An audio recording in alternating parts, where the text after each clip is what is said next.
81 000 personnes interrogées sur l'IA et les résultats contredisent presque tout ce qu'on entend habituellement. Anthropic vient de publier la plus grande étude qualitative jamais réalisée sur les attitudes humaines vis-à-vis de l'intelligence artificielle. Et ils ont utilisé Claude lui-même pour conduire les entretiens. C'est fascinant à plusieurs niveaux. Premier point, la grande surprise de l'étude. On nous présente souvent le débat IA comme une guerre entre optimistes et pessimistes. Les résultats disent autre chose. La majorité des répondants portent l'espoir et peur simultanément.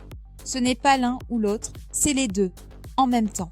Ce qui est beaucoup plus proche de la réalité émotionnelle que la plupart des sondages binaires. Ensuite, ce que les gens espèrent et ce qu'ils craignent. L'espérance numéro 1, que l'IA les aide à exceller professionnellement.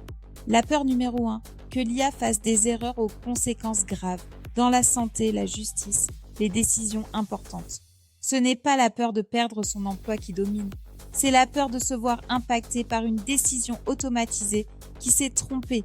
Et enfin, les différences géographiques sont massives. Inde et Amérique du Sud, très optimistes. Europe de l'Ouest et Japon, neutres à méfiants.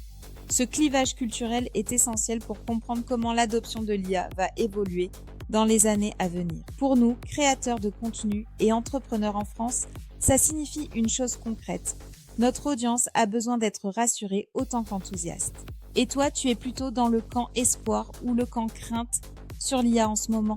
Réponds en commentaire, j'ai vraiment envie de connaître ton ressenti.